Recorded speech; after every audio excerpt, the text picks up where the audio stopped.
Everton's 2024-25 campaign was a tale of two halves. Under Sean Dyche, a rocky start saw Goodison Park's legacy teeter toward despair, with safety very much uncertain. Then came the return of David Moyes, brought in by new owners the Friedkin Group, to steady the ship. Moyes reshaped Everton's style, increased pressing, higher defensive line, more control on the ball, and transformed their form. Since his appointment, they became one of the top 8 performing sides, comfortably avoiding relegation. We spoke to Will Rooney of Liverpool World, who closely followed this dramatic turnaround, reflecting on the season's defining phases, the struggles, Moyes' impact, and the optimism he restores heading into next term. Well, in terms of Everton and the positives of their season, I mean, like other clubs, Wolves, for example, it was a bit of a season of two halves with the managerial change halfway through. Before we get on to David Moyes and that probably being the main positive surrounding Everton, I mean, you have to look at and give them a real note for their away form under David Moyes.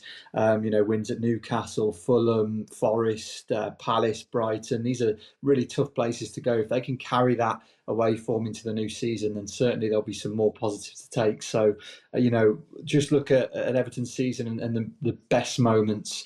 Probably that draw late on in the derby at Goodison as well was very special for them. Yeah, it definitely was. It was a fitting way for the final Goodison derby, wasn't it? And it was a fully deserved draw for Everton on the night.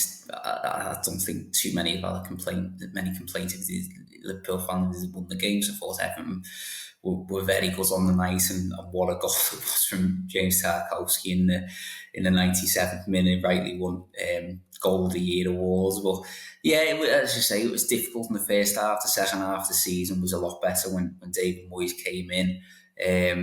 The Palace win for me actually was really impressive because it was 3 days after the derby, and maybe not even 3 full days. I think the derby was a night game, and that one was 5:30 kick-off, and Everton went to the well there, and they dug really deep to win at Palace. That was an impressive win for me.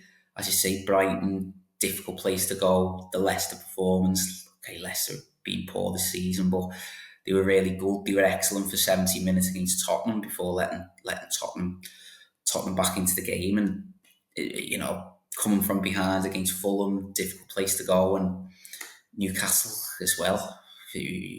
Finished 5th in the table, being the Champions League next season.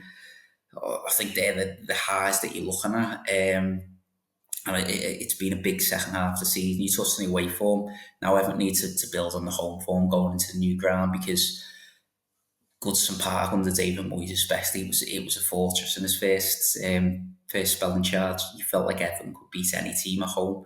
And going into new grounds, that's something that David Moyes does have to address. Now, does Everton just playing away from home maybe suit Everton a little bit more on the counter-attack? Perhaps, yeah.